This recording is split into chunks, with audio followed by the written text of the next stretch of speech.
Bonsoir à tous et bienvenue si vous nous rejoignez sur NCI pour cette interview exclusive. Âgé de 61 ans, notre invité est une figure de l'économie mondiale. Entre 1994 et 1998, il est le premier directeur général ivoirien du Bureau national d'études techniques et de développement, le BNET. En août 1998, il devient ministre du Plan et du Développement de la Côte d'Ivoire, sous le magistère de feu le président Aimé-Henri Konan Bédié. Avec le regretté président du PDCI-RDA, décédé il y a 12 jours, il entretenait de bonnes relations. De passage donc à Abidjan, il est donc venu prendre sa part de deuil national qui frappe la nation. Il nous dira dans cet entretien ce qu'il garde de sa proximité avec le président Bédié. Évidemment, nous évoquerons plusieurs autres sujets d'actualité. Son parcours de financier auréolé de grandes responsabilités, il faut le rappeler, et de réussite aussi, à la tête notamment de l'assureur britannique Prudential ou encore la prestigieuse banque helvète, le Crédit Suisse. Son parcours, disais-je, ses valeurs, sa lecture des enjeux financiers internationaux, son engagement en qualité notamment d'envoyé spécial de l'Union africaine pour mobiliser le soutien international au plan de riposte anti-Covid-19 sur le continent. Autant de sujets que nous soumettons ce soir, cet après-midi, à Tidiane Thiam, financier, ex-ministre du Plan et du Développement de la Côte d'Ivoire. Tidiane Thiam, bonsoir. Bonsoir, M. Girassouba. Merci d'avoir accepté notre invitation. Merci de m'inviter, même si c'est en des circonstances un peu douloureuses pour notre pays et pour moi personnellement. Tout à fait. Nous sommes doublement honorés parce que votre parole est rare. C'est la première interview exclusive que vous accordez à un média ivoirien. En tout cas, merci depuis d'être sur notre plateau. 1999. Depuis 1999, faut-il le rappeler, depuis cette époque. Et justement, en 1999, le président Aimé-Henri Konan Bédié, malheureusement, est victime d'un putsch qui fait en sorte qu'il quitte le pouvoir dans les circonstances qu'on a tous connues. Après cela, on n'a plus de vos nouvelles pratiquement. Qu'est-ce qui s'est passé finalement? Vous avez été choqué, vous avez reçu un choc de sorte à vous dire finalement je m'éloigne de tout ça. Je vais vous répondre, mais avant, permettez-moi de dire quelques mots. Bien sûr. Sur le président Henri Konan Bédié et sur les circonstances qui m'amènent à Abidjan aujourd'hui. C'est cela. J'ai eu l'honneur de servir le président Bédié. J'étais le plus jeune ministre de sa présidence et donc je voulais vraiment lui rendre un hommage appuyé aujourd'hui face à la nation ivoirienne. C'est une des raisons principales pour lesquelles j'ai accepté cette invitation. C'est cela. Parce que ça a été un grand serviteur de la nation ivoirienne dans différentes fonctions à différents moments. Et je crois que ça mérite un salut. Et je crois aussi qu'un peuple sans mémoire est un peuple sans avenir. Donc je crois que savoir respecter les accomplissements de ceux qui nous ont précédés fait partie des valeurs ivoiriennes et des choses qu'on doit encourager et cultiver. Donc c'était une introduction. 99, écoutez, ça a été certainement sur le plan personnel un choc. J'ai dû remettre mes fonctions, j'ai été démis de mes fonctions, j'ai dû faire une passation de pouvoir alors que j'estimais que mes équipes et moi n'avions pas démérité. Au contraire, avions fait du très bon travail pour la Côte d'Ivoire. Et effectivement, c'était extrêmement décevant, choquant, d'autant plus que je considérais, et je considère toujours, que les coups d'État sont néfastes et que ce coup d'État était bien reçu, alors que j'étais convaincu qu'à moyen et à long terme, il aurait un impact très négatif sur les perspectives du pays. Donc effectivement, j'avais 2 enfants en bas âge. On sait bien qu'en fait, le nouveau régime m'a proposé de travailler avec eux. C'est un épisode dont on parlera tout à l'heure. Voilà, je ne souhaitais pas travailler pour un régime militaire, ce que j'ai exprimé. Et ensuite, je suis parti. Et c'est vrai que je suis resté relativement silencieux, à l'exception de moments comme 2010-2011, ou de moments où je pensais que c'était important qu'on entende ma voix. C'est cela. Tidiane Thiam, vous parliez donc du président Bédié. Quelle était la proximité dont vous bénéficiez du président Bédié? À quel moment vous vous rencontrez pour que vous deveniez plus tard son ministre? Écoutez, comment la chose commence? Oui. Bon, vous savez que par nos origines familiales, on a participé à différentes étapes du développement de la Côte d'Ivoire.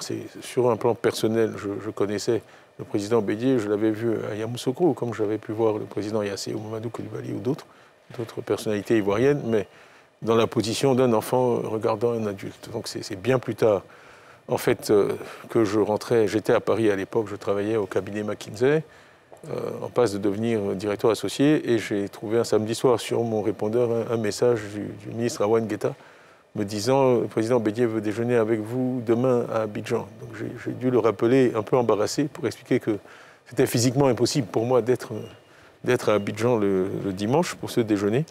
Et ensuite, j'ai dû expliquer à mes patrons qu'on me demandait dans mon pays et qu'il fallait que j'y aille. Donc lundi, je suis parti pour Abidjan. Ensuite, ça a duré 2 semaines. C'était une période très difficile et confuse. Le président Bédié venait d'accéder au pouvoir. Il y avait eu la dévaluation du franc CFA avec une désorganisation de l'économie. Et donc, il a mis 2 semaines à me recevoir et finalement, il m'a reçu. Il y avait quelques témoins à cette rencontre. C'était un déjeuner. Le Premier ministre Daniel Kablan-Duncan, le ministre Niamien Goran, que je salue tous les deux, le ministre Awan Guetta, que je salue également, le président Bédié et moi-même. Et donc, nous avons déjeuné tranquillement. À la fin du déjeuner, il m'a dit voilà, j'ai une proposition à vous faire, Monsieur le Président. Il m'a dit je voudrais que vous deveniez le directeur général de ce qu'on appelait à l'époque la direction et contrôle des grands travaux. Qui est aujourd'hui le BNET. Le BNET, qui a changé de nom sous ma direction. Et donc, il m'a dit, ça c'est un peu plus drôle, parce que c'est quelque chose qu'il faut savoir de lui. C'était quelqu'un qui avait un sens de l'humour assez fin et qui n'est pas évident au premier abord. Et il m'a dit, écoutez, de toute façon, je veux que vous me donniez une réponse immédiatement et sans condition. Et il a dit, ce n'est pas la peine de me dire que vous allez consulter votre épouse avant de me donner une réponse. Donc, en souriant, je lui ai dit, écoutez, Monsieur le Président, moi, si le pays a besoin de moi, je n'ai jamais manqué de répondre à un appel. Vous n'avez pas hésité un seul instant? Je n'ai pas hésité. J'étais terrifié. J'étais terrifié parce que je savais que c'était... C'était une sorte d'injonction? C'était un rôle. Mais vraiment, c'est plutôt dans mon tempérament de répondre à un appel pareil, par patriotisme, par attachement au pays, auquel je devais beaucoup. Donc je me devais d'essayer.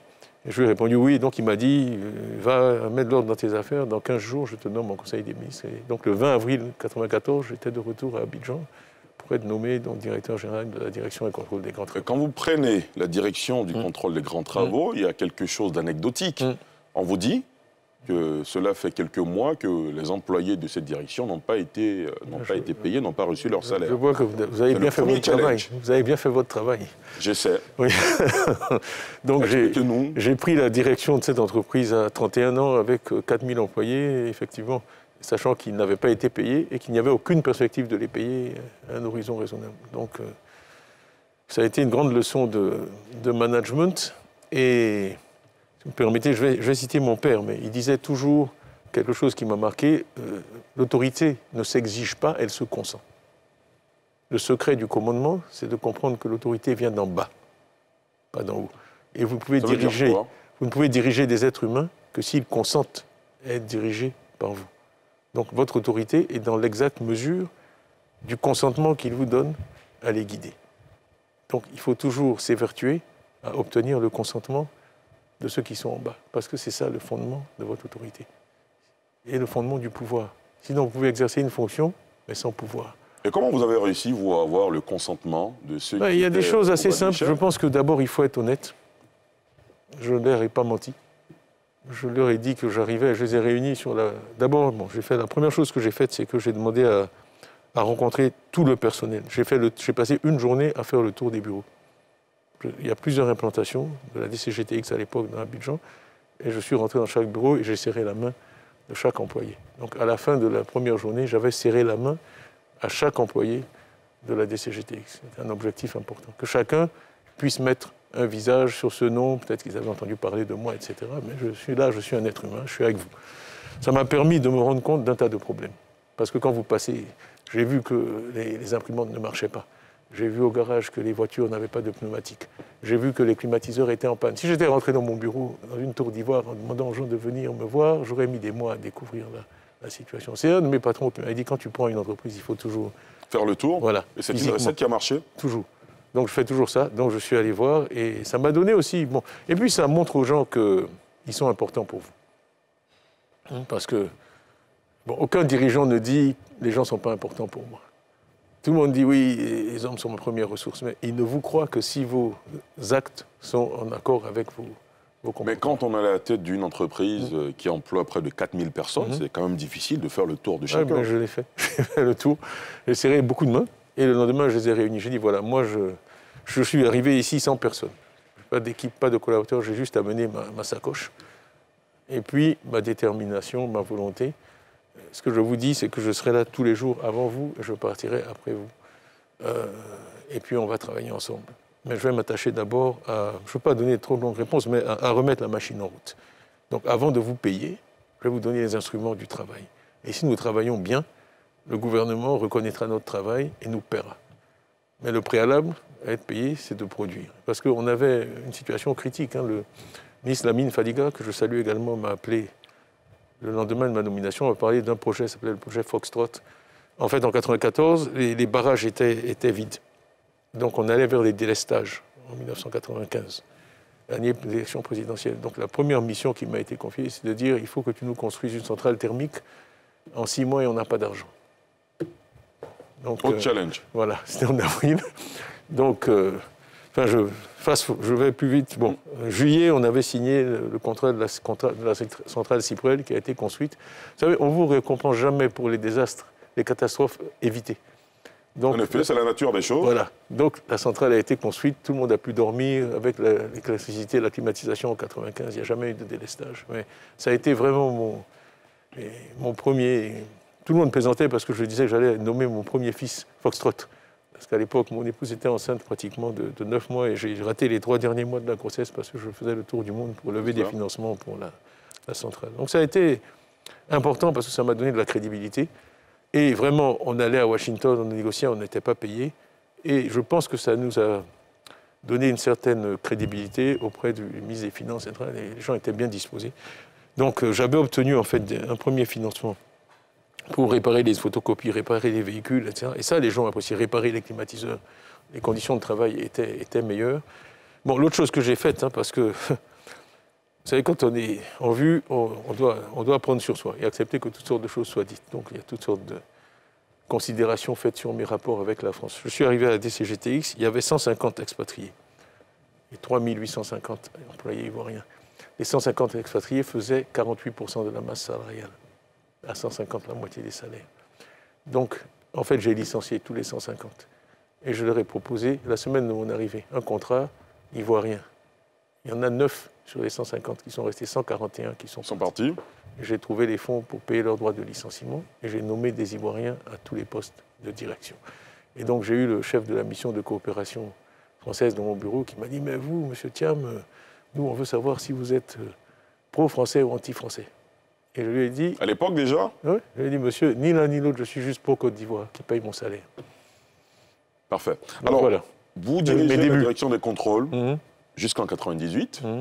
Le président Bédier croit bon de vous nommer à la tête du ministère du Plan et du Développement. Malheureusement, l'aventure a été courte. Mais qu'est-ce que vous retenez?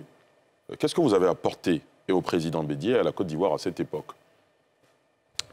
Bon, j'étais dans une position assez stratégique au gouvernement, puisque la DCGTX, le BNET, est devenu le BNET, touche à peu près 14 départements de l'économie, depuis l'agriculture, l'eau, voilà, la mine, l'énergie, l'électricité, le transport, etc., l'environnement, important. Et je travaillais en bonne intelligence avec les ministères, parce qu'il y avait eu une histoire d'antagonisme dans le passé entre les ministères et la DCGTX. Moi, je pensais qu'on devait travailler un peu la main dans la main, tout ça a bien fonctionné. Qu'est-ce qu'on a fait? On a fait beaucoup de choses. On a fait les centrales thermiques dont j'ai parlé, la centrale d'Azito. Quand on a dit qu'on la ferait en 18 mois, le président de la Banque mondiale à l'époque, James Wolfenton, m'a dit « Monsieur Thiam, si vous faites ça, je viens à Abidjan pour l'inauguration ». Donc un des coups de téléphone que j'ai eu à passer qui m'ont fait plaisir, ça a été « Monsieur Wolfenton, la centrale est prête ». Il est venu, il a tenu parole. Donc j'ai pu faire le discours d'inauguration en présence du président de la Banque mondiale. On a été nommé par le Financial Times sur 1000 projets, dans les 6 projets les plus innovateurs du monde. On a reçu toutes sortes de récompenses internationales. Donc ça, pour les équipes, c'était bien. J'ai oublié de préciser 2 ou 3 choses qui sont importantes pour moi. Dès que j'ai pu payer les salaires, en fait, en octobre, j'ai payé un rappel de tous les mois qui n'avaient pas été payés. Et j'ai augmenté les salaires de 40%. C'est la seule fois dans ma vie où j'ai été porté en triomphe. Ça, vraiment, ils sont venus me sortir de mon bureau, les employés. C'était très... Bon, période dure avec des bons résultats. Donc c'était important. Et ce que j'ai fait aussi, c'est que j'ai mis en place une assurance santé. Première chose que j'ai faite. Qui n'existait pas pour les employés. Parce que je disais, mais enfin, il n'y a pas de raison que vous deviez aller frapper aux portes quand vous avez un parent malade. Assurance santé, une retraite. J'ai négocié avec les compagnies d'assurance que chaque employé qui a passé des années à travailler au service de l'État ait une retraite décente. Ça a été signé. Et j'ai construit un centre de santé. Je veux dire, on est les rois de la construction. J'ai construit un centre de santé au fond là-bas. Le docteur Kessé, que je salue, est venu, j'ai nommé un docteur en permanence. Et en fait, le personnel pouvait venir avec leur famille, leurs enfants, au lieu d'aller prendre des rendez-vous chez des médecins en ville, ce qui fait des pertes de temps de trajet. Ça a été vraiment très bien reçu. Plein de petites choses comme ça. Et puis j'avais créé une chose, c'est que tous les enfants du personnel... Je faisais une fête chaque année pour tous les enfants du personnel qui étaient premiers de leur classe. Donc je faisais... Un style de management très direct, finalement. On ne réussit qu'à travers les gens et on peut les motiver que si on les respecte et qu'on les traite bien. Donc c'est un peu ma philosophie. Donc je signais les diplômes et en fait ça a été une anecdote intéressante parce que et je faisais une photo avec chacun et j'ai reçu quand j'étais au Crédit Suisse une lettre d'un monsieur qui est ivoirien qui est à l'université du Texas diplômé et il m'a envoyé notre photo et une copie du diplôme. Il disait je suis un des enfants du BNET pour lequel vous avez signé le diplôme. Et quand je suis revenu à Noël l'an dernier avec sa mère, ils sont venus me rendre visite. Voilà. Ça veut dire que ça les a marqués. Et je continue parce que hier, j'ai reçu la jeune Ivoirienne qui a eu le meilleur baccalauréat. C'est cela. Je l'ai trouvée, ses parents sont venus et je l'ai reçue hier et je l'ai encouragée. Donc, elle part au lycée Louis le Grand en classe préparatoire. Donc, je lui ai dit que je l'attends à Polytechnique dans 2 ans. C'est un grand challenge pour elle. Elle va y arriver. Elle va y arriver. Parce que vous êtes un ancien, vous, de Polytechnique. Elle m'a présenté ses bulletins de notes, etc. Je pense qu'elle va y arriver. Donc, tout ça pour dire, au-delà des anecdotes, qu'il n'est de richesse que d'homme. Michel de Montaigne. Il n'est de richesse que d'homme. C'est le cœur de ma philosophie. Très bien. Et pour vous, le plus important, c'est la méritocratie. C'était un peu un trait de caractère du président Bédier, vous pensez? C'est pas... Je peux corriger ça, je dirais. De lui? C'est l'égalité des chances, plus que la méritocratie. Parce que je crois que le talent est uniformément réparti. Une des raisons pour lesquelles je déteste le racisme, c'est que c'est contraire à chaque fibre de mon individu. Je crois que des gens talentueux, il y en a dans tous les groupes, dans toutes les géographies, dans toutes les ethnies, dans tous les peuples, sur tous les continents. Ce qui manque, ce sont les opportunités. Ce qui est inégalement réparti, ce sont les opportunités. Donc il faut permettre à chacun, à chacune, de pouvoir saisir les opportunités au mieux de son talent. Et vraiment, je ne suis pas du tout... Je vais vous dire, mon père a fait toute sa carrière avec le certificat d'études. Donc souvent, je pense qu'il n'y a pas beaucoup de politique. Ma mère n'est jamais allée à l'école. Donc je ne suis pas quelqu'un qui, contrairement aux apparences ou à ce qu'on peut croire de moi, définit la valeur des gens par leur diplôme. Il n'y a pas de personne que j'admire plus sur cette terre que mon père et ma mère. Et aucun d'entre eux n'avait fait de grandes études. Mais ils m'ont tout appris. Donc, c'est pas la méritocratie des diplômes. Je crois à la dignité de chacun. Il n'y a pas de sous-métier. Chacun fait... Vous savez, il y a une anecdote qui est célèbre. Dites-nous. Le président Kennedy visitait la NASA. La NASA à Cap Canaveral. Et donc, il se promenait et il a vu un type qui balayait, un balayeur. Il est allé vers lui, le président, il lui serre la main. Il dit, bon, qu'est-ce que vous faites? Et il dit, moi, monsieur, je vais envoyer un homme sur la Lune. Le bailleur de la NASA, l'anecdote est véridique. Et c'est ça, il faut que chacun sente qu'il participe à quelque chose de motivant. Ça peut être le balayeur, ça peut être l'ingénieur en aéronautique. Mais les êtres humains, et j'ai vu ça, je disais souvent à mes collègues de la Wall Street, dans la City, moi j'ai dirigé une entreprise pendant 6 mois sans payer de salaire. Donc les gens ne travaillent pas pour un salaire. Ils ont besoin du salaire pour vivre. Mais s'ils n'ont pas d'aspiration, quelque chose en quoi ils peuvent croire, alors ça devient alimentaire. Et vous ne tirez pas le meilleur des gens avec des considérations d'ordre alimentaire. Tidjane Thiam, avant d'aller un peu plus loin dans votre parcours, j'aimerais que vous me dites ce que vous retenez, vous, du président Henri Konan Bédier. Le président de la République, d'abord il a été ministre de l'économie et des finances, ambassadeur très jeune aux États-Unis. Finalement, il est rentré dans l'opposition, alliance avec le RHDP, retour au pouvoir en 2011, scission en 2018, jusqu'à son rappel à Dieu. Vous, qu'est-ce que vous retenez de la vie de l'homme? Je pense que c'est un certain nombre de valeurs. C'était quelqu'un de très calme, très serein, qui écoutait beaucoup. Et parfois, il était mal compris parce qu'il parlait peu, il écoutait beaucoup. Mais très, très humain. Et ça, vraiment, je tiens à le dire, parce que c'est peut-être pas l'image que que les gens ont de lui, mais je sais qu'il était d'une grande générosité. Il faisait vraiment beaucoup d'actions charitables, de bien pour beaucoup de gens, mais toujours très discrètement. Moi, j'aime bien cette phrase qui est un peu vieille école, mais qui dit le bien ne fait pas de bruit et le bruit ne fait pas de bien. Et il était de cette école de pensée-là. Donc je pense que c'est quelque chose d'admirable. Et donc il a beaucoup apporté à ce pays, avec aussi une grande intelligence, une grande compréhension de l'économie, des marchés mondiaux, mais complété par un sens humain. Il m'est arrivé d'aller parcourir ces plantations à Daoukro. Et c'est là que je le sentais le plus heureux. Quand il parlait d'une nouvelle culture qu'il avait démarrée, il parlait d'un élevage, il parlait d'un barrage, d'une route.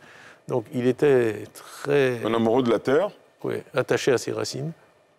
Et je pense que dans notre pays, où l'agriculture est tellement importante, pour ceux de mon âge qui regardaient le spot de la RTI, le succès de ce pays est basé sur l'agriculture. Voilà, avec la musique qu'on connaît tous. C'est cela. C'est vrai. Et donc d'avoir cet attachement à l'agriculture que le président Houphouët avait aussi. Moi, maintes fois, j'ai parcouru les plantations de Yamoussoukro avec lui. Il partait le matin, on marchait toute la journée jusqu'au soir. Le président Bédier faisait la même chose. Et ça dit beaucoup sur le genre d'homme qu'il était. Parlant de l'agriculture, quand on a en face de nous un financier reconnu mondialement, un économiste, une figure de l'économie mondiale, pourquoi nos agricultures ne progressent pas vers des modèles plus mécanisés, plus compétitifs, comme on l'a en Europe, dans certaines parties du monde, au Brésil, en Inde et tout le reste? C'est un sujet difficile à aborder dans une interview aussi courte. C'est général? Absolument. Quelques éléments. Oui. Il y a plusieurs problèmes.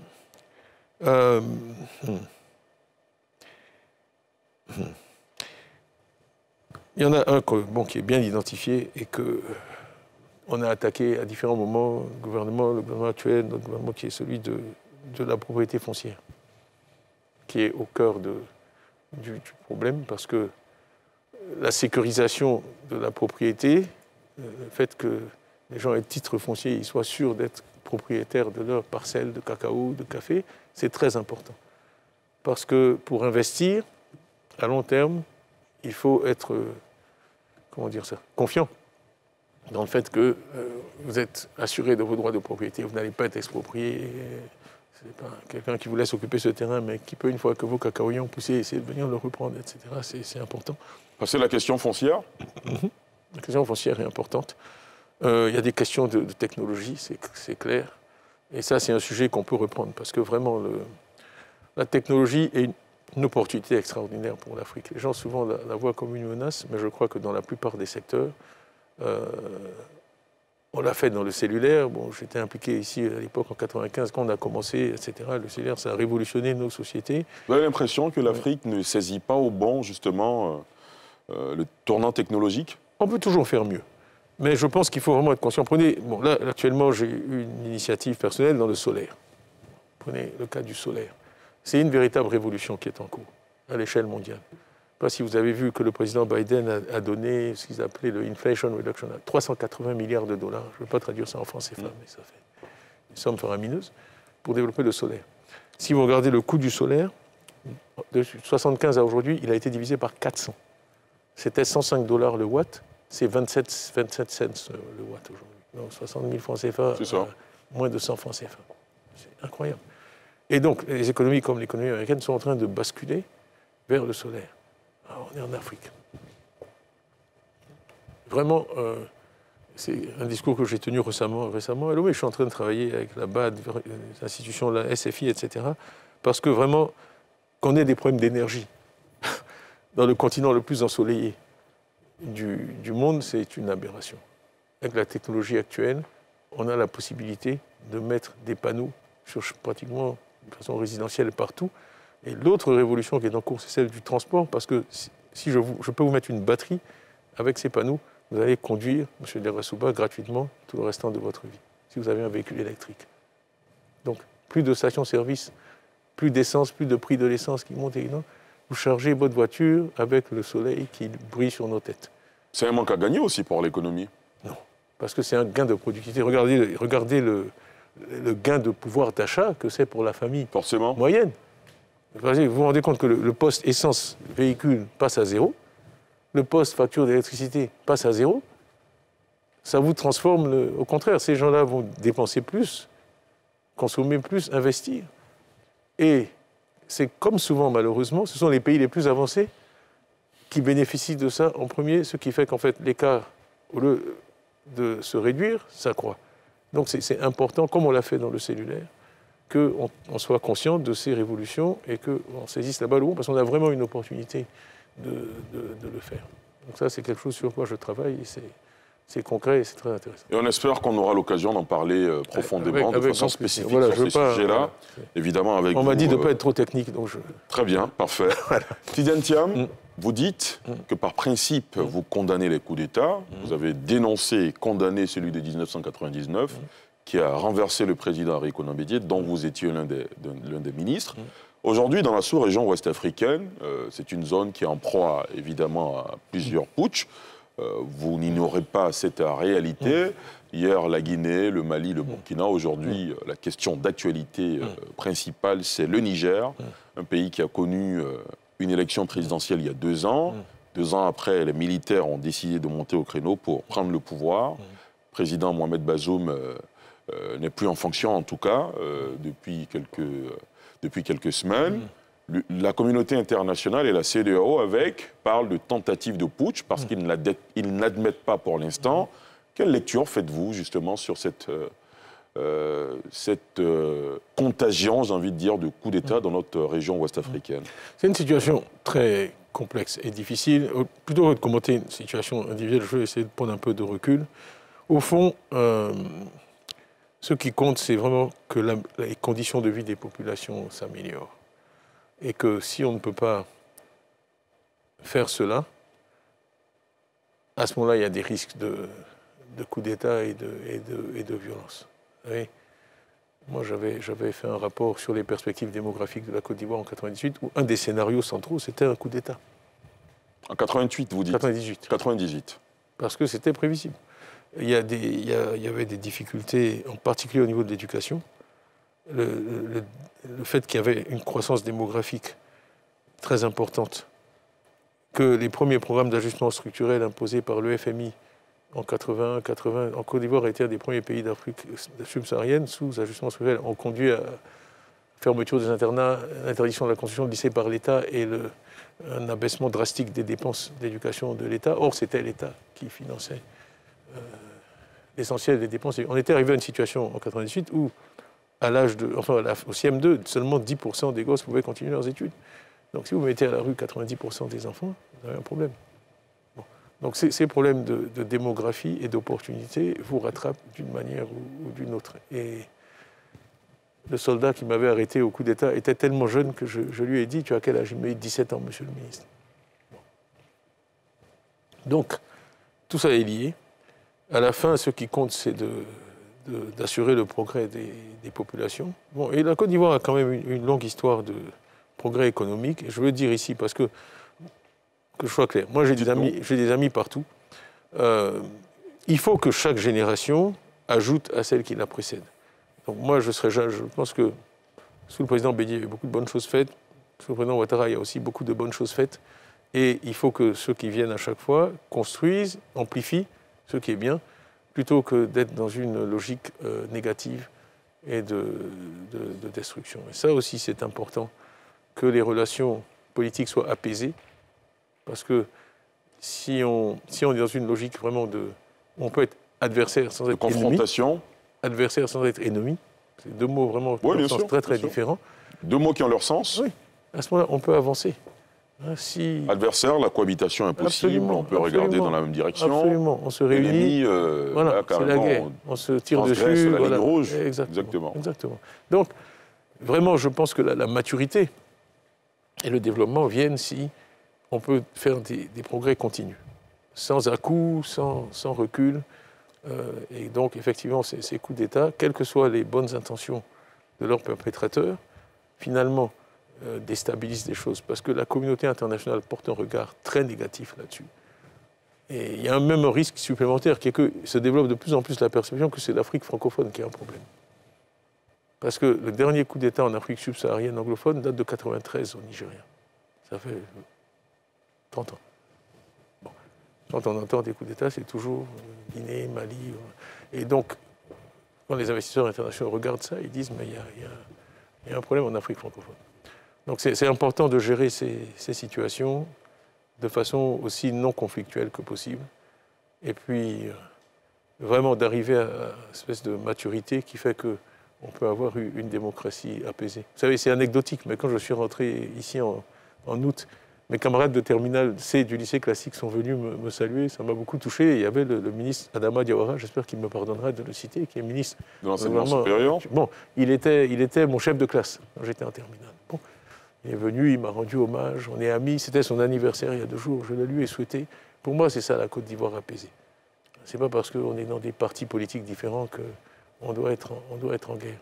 Et de toute façon, si on se comporte comme ça, on ne peut que reculer. Et justement, parlant de reculade, est-ce que Tidiane Thiam s'est dit il faut qu'on analyse les mots qui ont divisé la Côte d'Ivoire, les Ivoiriens, et ces mots-là, on arrive à les identifier et en face, proposer des solutions. Vous avez évoqué une ébauche, notamment le fait de ne pas se regarder en ennemi, mais plutôt qu'adversaire. Est-ce que vous avez fait cet exercice? Je ne prétendrai pas avoir la réponse, bien sûr. Je pense que chaque Ivoirien, c'est des questions que chaque Ivoirien s'est posées. Oui, mais c'est bon d'entendre. Et chacun a sa réponse. Bien sûr. Mais je crois que, bon, à la fin, la Côte d'Ivoire a été réputée pour être bien sûr, bien sûr. À la fin, ça se ramène à une question de valeur. Il y a un socle minimum sur lequel il faut s'entendre. Par exemple, le fait que la vie humaine est sacrée, ce n'est pas négociable. Dès qu'on commence à faire des compromis avec ça, on va vers des choses très, très négatives. Donc ça, c'est une valeur fondamentale, je crois, pour moi, dans toutes les croyances spirituelles, dans tous les systèmes spirituels. La vie de l'être humain est sacrée. Donc on ne doit pas tuer. Vous vous rappelez ce que le président Houphouët-Boigny disait sur le fait qu'il ne verserait pas le sang. Bon, c'est très important. Donc ça, c'est... Et je l'ai dit, je le répète, il ne faut pas accepter la violence comme moyen d'action politique. Le moyen d'action politique, c'est le discours, le dialogue. Vous, M. Diarra-Souba, vous pouvez dire quelque chose qui me déplaît, je réponds. Moi, je peux vous dire quelque chose qui vous déplaît, on répond. On dialogue. Hein. C'est la fameuse phrase que tous les Ivoiriens connaissent, le dialogue est l'arme des faibles. Des forts, pardon. Des forts. Lapsus terrible. Oui, bien sûr. Le dialogue est l'arme des forts. C'est vraiment important. Plus que toutes les statistiques économiques, etc. Et puis, il faut pas juste... Il n'y a rien de plus destructeur que le cynisme. Les anglo-saxons disent que les actes parlent plus haut que les paroles. Donc, il faut vraiment que vos actes soient alignés avec vos paroles. C'est pour ça que j'essaie de donner des exemples concrets. Quand je prends l'exemple du ministre Adama Diawara, oui, il ne faut pas juste dire, oui, on est des frères. Parce que si les gens vous entendent dire ça, mais que d'un autre côté vous retournez et que vous avez un comportement complètement contraire, donc l'élite a une responsabilité particulière. Et la pédagogie est à base de répétition. Ce n'est pas par hasard. Les Ivoiriens étaient fatigués d'entendre certaines phrases du président Houphouët-Boigny. Mais il les répétait à dessein. Dieu est amour, la paix n'est pas un mot, c'est un comportement. Mais on dit qu'il faut avoir oublié quelque chose 9 fois avant de le savoir. Donc il faut aussi, sans relâche, dire ces choses-là. Et moi, mon rêve, c'est que vraiment, en tout cas sur ces choses-là, on puisse, à travers les lignes politiques, s'entendre. Parce que c'est ce qui permettra à la nation ivoirienne d'avancer. Tidiane Thiam, par principe, toutes les questions relatives au PDCI-RDA, à la succession du président Henri Konan Bédié, à votre ambition, si tant il est que vous en avez une pour diriger la Côte d'Ivoire un jour. On n'en parle pas dans cette interview pour le respect du deuil, justement, de la mémoire du président Bédié. Merci. Mais il y a une de vos phrases qui a constitué un choc pour moi quand je l'entends dans une interview. Quand vous quittez le Crédit Suisse, vous dites que vous n'aspirez plus à être président-directeur général d'une multinationale. Pourquoi? On m'a proposé, c'est pas un secret, Unicredit, qui est la première banque italienne, m'a proposé de prendre la direction d'Unicredit après. Non, parce que je pense que dans la vie, il faut se renouveler. Moi, je suis quelqu'un qui comment dire ça, qui trouve beaucoup de satisfaction dans le fait d'affronter, de relever de nouveaux défis. Et j'avais été CEO 11 ans, c'est rare. avec des entre résultats, Prudential et Crédit Suisse. Résultats trimestriels tous les 3 mois. Faire ça une 3e fois, déjà j'avais hésité à le faire une 2e fois. Et donc la 3e fois, non. Et je parle beaucoup d'entrepreneurs et d'entrepreneuriat, et c'est quelque chose que je n'avais pas fait dans ma vie. Et donc je voulais vraiment un peu partir, être à mon compte, être mon propre patron et arrêter de travailler pour les autres. Parlant du Crédit Suisse, quand vous y arrivez, l'entreprise est dans le creux de la vague, presque. Elle était quasiment en faillite. Quasiment en faillite. Vous reprenez la banque helvète. Quand vous sortez, justement, il y a eu une question d'espionnage, on n'a pas trop compris. Vous pourrez peut-être nous expliquer. Mais quand vous partez, en tout cas, le chiffre d'affaires est monté de, me semble-t-il, plus de 7 ou 8%. On a fait des profits de plus de 4 milliards de dollars après impôt. Et oui, en fait, cette histoire d'espionnage, ça a été largement commenté. Le point, c'est que... Mais on ne vous a jamais entendu là-dessus. Mais je n'ai jamais été mis en cause. Parce qu'il oui, y a eu enquête après enquête. Mais oui, enquête après enquête. Bon, après, les gens peuvent écrire ce qu'ils veulent sur Internet. Bon, ça, je ne peux pas contrôler ça. Mais je suis très fier de ce que mes équipes et moi avons accompli au Crédit Suisse. C'était vraiment un tour de force. Peut-être une des choses les plus difficiles que j'ai faites dans ma carrière. Ça a été la même recette? Valoriser les collaborateurs? À un certain niveau, oui. À un certain niveau, oui. Mais il y avait vraiment... la banque il y avait un trou dans son bilan de 15 à 20 milliards de dollars, ce qui est énorme. C'était pratiquement équivalent à la valeur de la société. Donc il fallait lever des capitaux et régler beaucoup de problèmes qui étaient tous antérieurs à ma gestion. Payer des amendes pour mauvaises pratiques aux États-Unis. Et essayer de changer la culture de la banque. Quand j'ai été embauché, on était d'accord que c'était un job de 10 ans. Bon, il se trouve que j'ai dû arrêter après 5 ans. Donc le travail était à moitié achevé, il y avait encore beaucoup à faire. Et sur ce qui s'est passé après, je peux faire beaucoup de choses dans ma vie, mais commenter sur des choses auxquelles je n'ai pas participé, ça, je ne sais pas. Mais bon, une émission, ça me permet de tordre le cou. J'ai vu aussi que j'avais des ennuis judiciaires aux États-Unis. Il y a beaucoup de choses qui ont été dites, en tout cas. Ça, mon Dieu. Et comme votre parole est rare... C'est ridicule, c'est ridicule. Ce sont des investisseurs de Crédit Suisse qui essaient de récupérer des fonds d'une manière ou d'une autre. Ils ont poursuivi, pas seulement moi, 3 anciens ou 4 anciens CEO de Crédit Suisse, sans argument. Parce que mon avocat, Andrew Levander, qui est très connu à Wall Street, qualifie la procédure d'absurde. Le mot n'est pas de moi, le mot est de... Donc, c'est la vie. Très bien. De votre carrière internationale, Tidjane Thiam, de McKinsey à Prudential à Crédit Suisse, quels sont les succès dont vous êtes le plus fier? Moi, j'ai pas tendance à... Vraiment, une des choses qui me rend le plus fier, c'est d'amener des gens à faire des choses dont ils ne se croient pas capables. Toute ma vie. Des exemples oui, pour appuyer, je pense que... C'est un peu embarrassant, je ne veux pas citer de nom, mais quand j'ai nommé des directeurs ivoiriens à la DCGTX, un des plus importants, il me fuyait presque. Après, il est venu dans mon bureau et il m'a dit « Mais qu'est-ce que je vous ai fait ?» Parce qu'il avait tellement peur d'échouer qu'il considérait que c'était un geste hostile de donner cette promotion. Je lui ai dit « Je ne dirai pas son nom, monsieur Attel. Ça va aller. Moi, je suis là, je vais vous tenir. » Il a un grand succès, il est devenu un expert international, il donne des conférences maintenant jusqu'en Asie. Bon, voilà, ça me donne beaucoup de plaisir parce que dans mes goûts, la base de tout, c'est la confiance en soi. C'est tout. C'est le plus important capital de l'être humain. Je dis souvent que le rôle d'un parent vis-à-vis d'un enfant, c'est de l'amener à l'âge adulte avec le maximum de confiance en soi, parce que c'est ça le capital qui va lui permettre de passer à travers les écueils de la vie, etc. Donc dans toutes ces choses-là, et j'étais touché quand je suis revenu. Les agents du MNET sont venus me voir, on était tous en larmes, parce que ça faisait 20 ans. Si je peux diriger un endroit, et que je reviens plus de 20 ans après, et que les gens viennent d'eux-mêmes me voir alors que je ne peux plus. Vous savez, on dit en islam, les prières les plus précieuses sont celles qu'on dit après votre mort. Bon, parce que vous ne pouvez plus rien faire. Les prières adressées aux défunts. Non, à Dieu, oui, en votre nom. Parce que défunts, vous ne pouvez plus rien faire pour les gens. Donc, quand vous avez été leur patron 20 ans avant, qu'est-ce que vous pouvez faire pour eux? C'est là qu'il vous montre vraiment peut-être l'appréciation du travail que vous avez fait. Donc j'ai encore des messages dans mon téléphone de gens de Prudential qui m'écrivent « J'ai reçu un bon anniversaire du réceptionniste de Crédit Suisse, cette année, le 29 juillet. J'étais très touché. Aziz Taïra, monsieur le directeur, bon anniversaire. Je suis parti il y a des années. C'est à ça que je mesure mes succès, pas aux chiffres. Je vous ai dit, il n'est de richesse que d'homme. La richesse matérielle, vous la laissez ici. Elle est éphémère, évidemment. Vous la laissez ici sur Terre. On ne peut pas vivre pour ça. Tidiane Thiam, après ce parcours auréolé, comme je l'ai dit, de responsabilité, de très haute responsabilité et de succès à l'international, est-ce que vous vous dites, je suis à la disposition de mon pays? Je l'ai toujours été.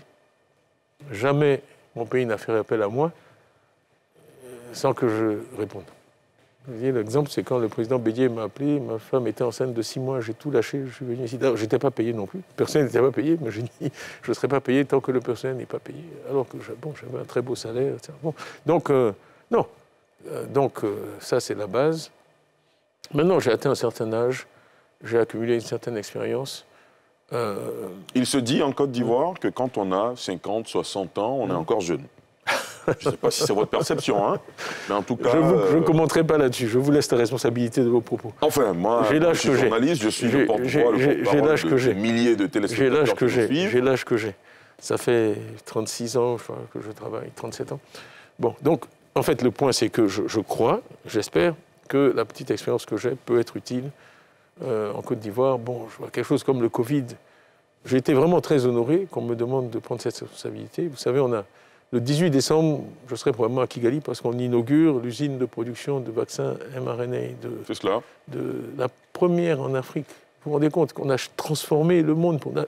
J'ai passé toute une année à mendier des vaccins. On avait toute une procédure. On demandait à un pays, on peut trouver 100 000 vaccins ici. C'est fini. Bon. L'Afrique va produire ce vaccin. Oui.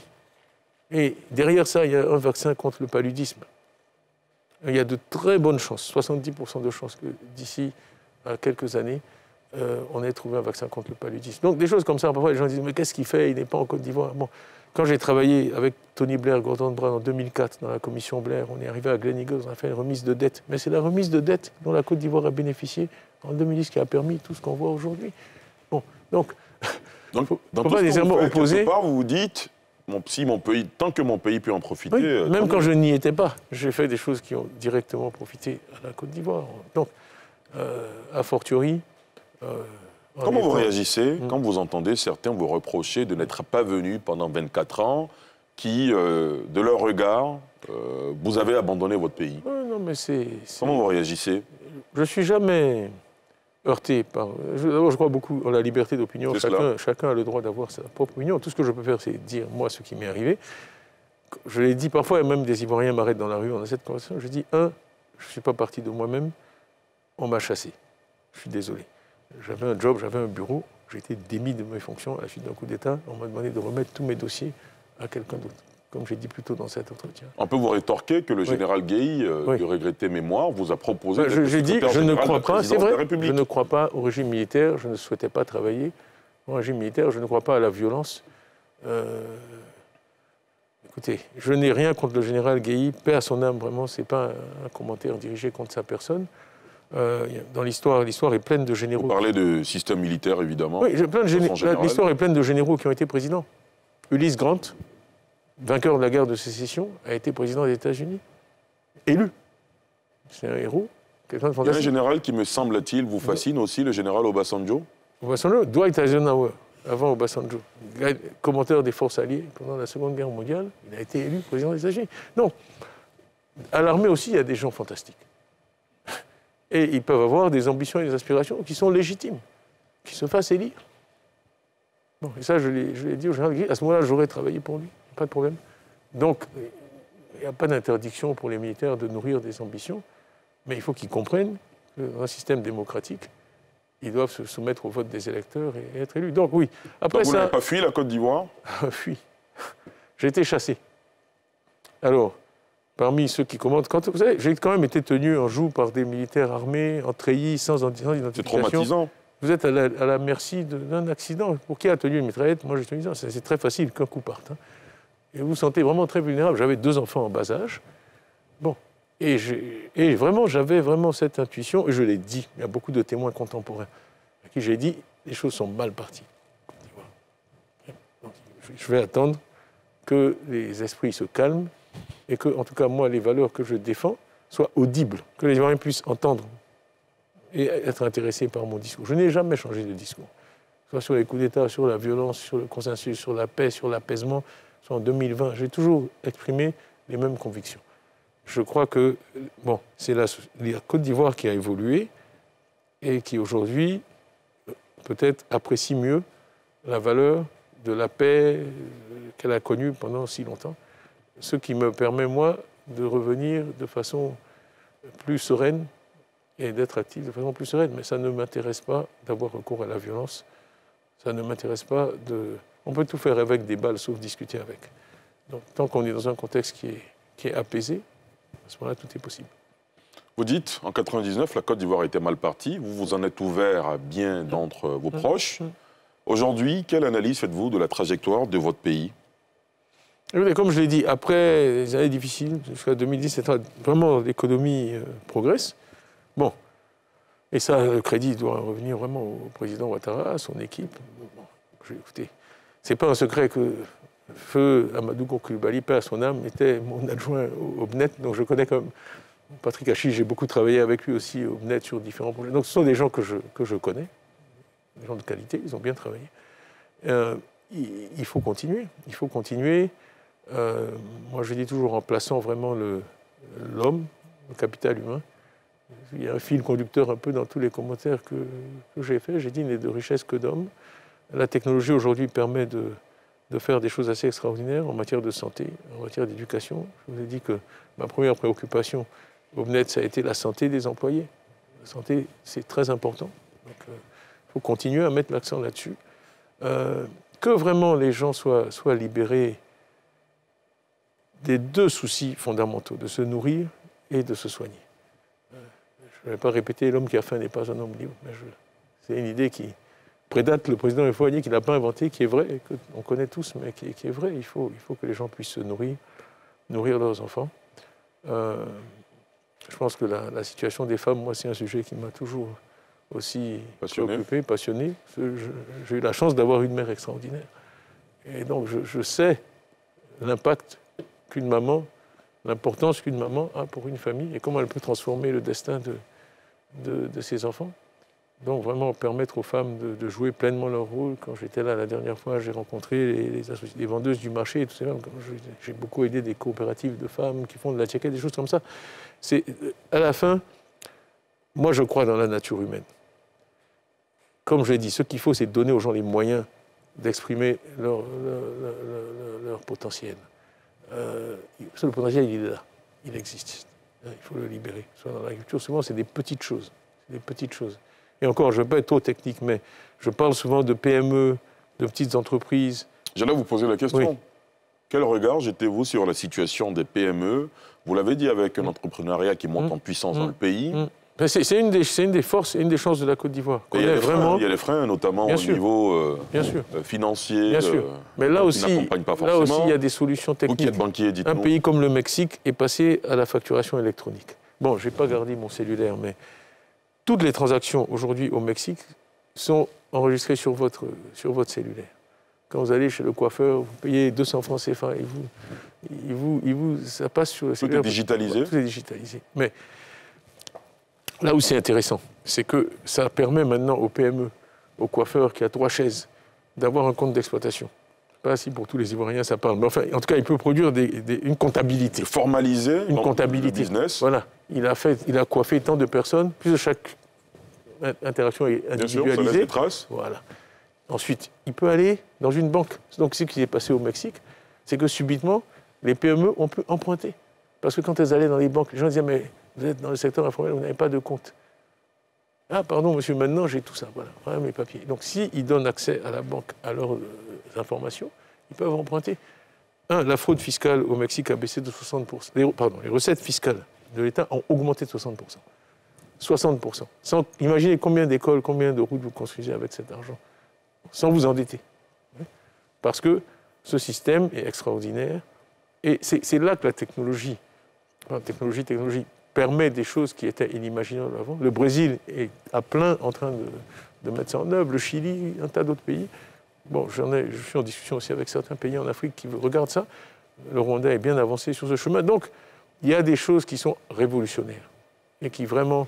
Les PME, il faut les chérir parce que je dis toujours que la base de l'économie, c'est l'économie locale, nationale, domestique. Oui. Donc, en tant que dirigeant, il faut vraiment déployer tous les efforts possibles et imaginables pour vraiment promouvoir les PME. Toute l'Afrique veut des grandes entreprises. Bon. Toutes les grandes entreprises sont d'anciennes petites entreprises. Renault a été créé par Louis Renault dans un garage à Billancourt avec son frère. Hein. Bill Gates, tout le monde connaît son histoire. Bon. Steve Jobs, etc. Vous prenez les 10 premières entreprises mondiales en capitalisation boursière. D'abord, 8 sont américaines et 6 ont été créées après 1990. En moins de 50 ans. Donc l'innovation, c'est vraiment... Et le capital intellectuel, c'est vraiment le moteur de l'économie mondiale. Donc il faut chérir ces PME. Je sais qu'il existe ici des programmes pour développer les PME. Donc il faut continuer, il faut amplifier ça. Et il faut aussi que le discours les place vraiment à l'avant-garde du développement et qu'on reconnaisse leur rôle. Notre société, moi vraiment je déteste cette expression secteur informel. Vraiment je trouve ça, je ne supporte pas. Parce que notre société ne peut pas marcher sans les gens du secteur informel. Tout ce qu'on achète, la nourriture au bord de la route, les travailleurs qui sortent... Quelle appellation vous donneriez-vous à la place du secteur informel? Le secteur productif, le secteur économique, les entreprises. C'est des entreprises à part entière. Ces gens-là, les réparateurs de pneus, ils ont des compétences, ils ont des savoir-faire, ils sont intelligents et ils rendent des services qui ont une grande valeur pour l'économie. Donc il faut les mettre en valeur, pas les traiter comme un mal nécessaire. Au contraire, ils sont bien souvent le cœur de l'économie. C'est la périphérie qui se moque du centre, parce que c'est eux qui sont le cœur de l'économie. Donc il faut tenir ce discours, il faut les promouvoir. Je disais plutôt, il n'y a pas de sous-métier, et on a une démographie en Afrique telle qu'on ne peut pas se permettre de considérer qu'il y a des sous-métiers. La première chose qui nous manque, c'est des emplois.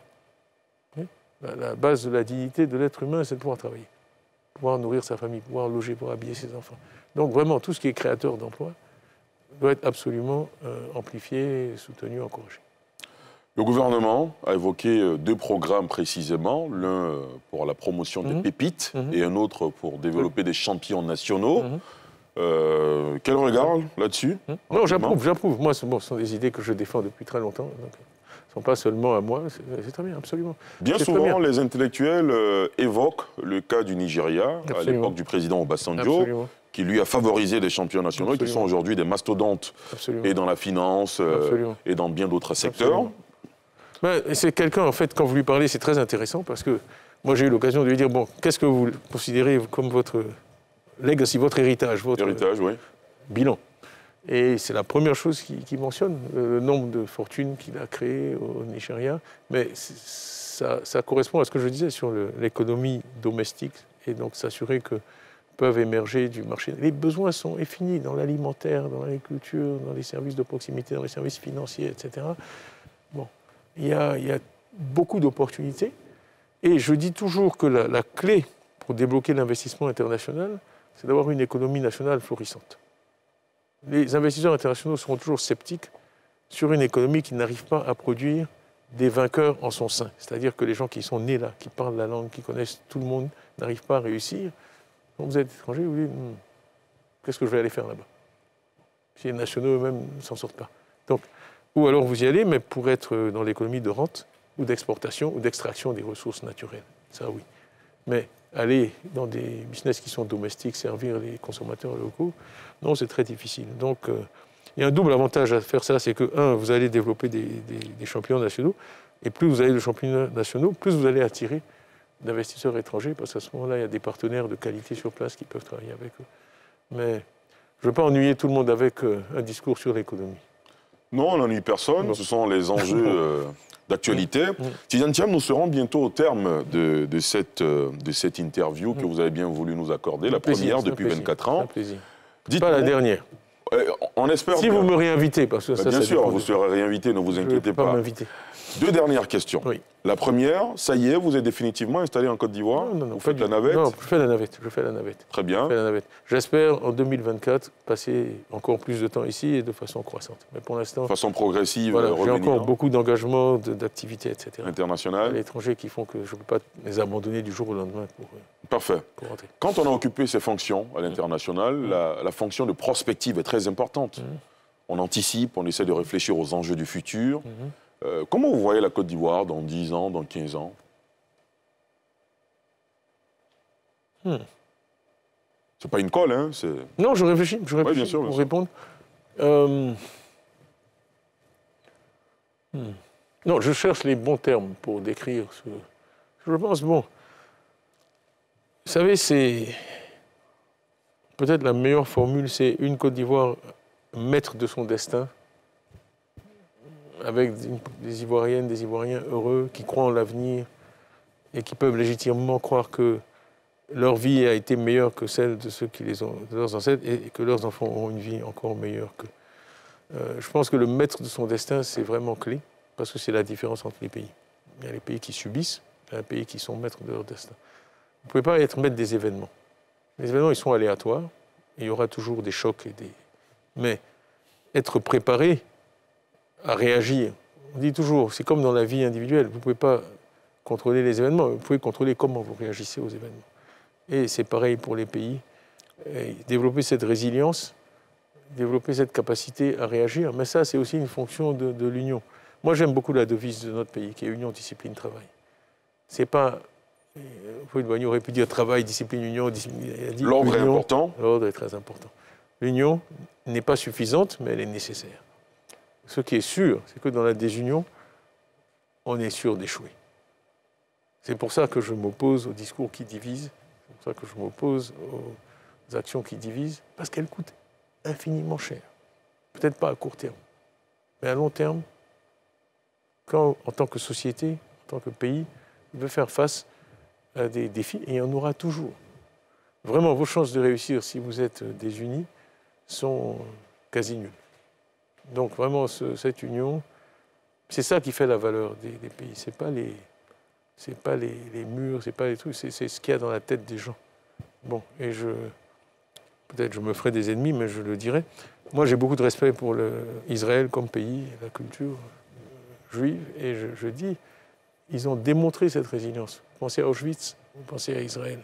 Et je dis, ils ont une culture et des capacités telles que si demain on les transportait d'où ils sont, on les remettait, je vous assure, au milieu de la forêt amazonienne, sans ressources, moi je suis convaincu qu'ils sauraient recréer une société prospère. Ma mère disait toujours, la seule chose dans laquelle il faut investir, c'est ta tête. Parce que la seule chose que tu peux emmener avec toi partout, c'est ta tête. Tes biens, on peut te les arracher, ta voiture, tes bijoux, etc., etc.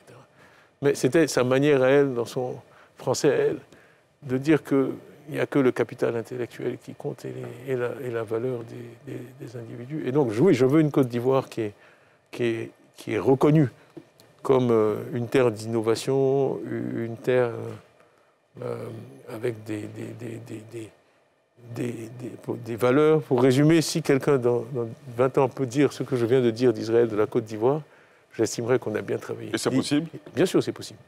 Mais il faut y croire d'abord. Bien sûr. On peut réaliser que ce dans quoi on croit. Donc, et qui dit, oui, ces Ivoiriens, ils sont terribles. Même si vous les mettiez, je ne sais pas où, ils recommenceraient encore. Voilà. Ça, ce serait un beau compliment. Tidiane Thiam, merci d'avoir accepté notre invitation. Merci d'avoir répondu à nos questions. Je vous en prie. C'est la fin de cette interview exclusive. Merci à toute la rédaction et à la réalisation. Je vous souhaite de passer une excellente suite de programmes sur NCI. Dans quelques instants, NCI 360 avec Evelyne Débat.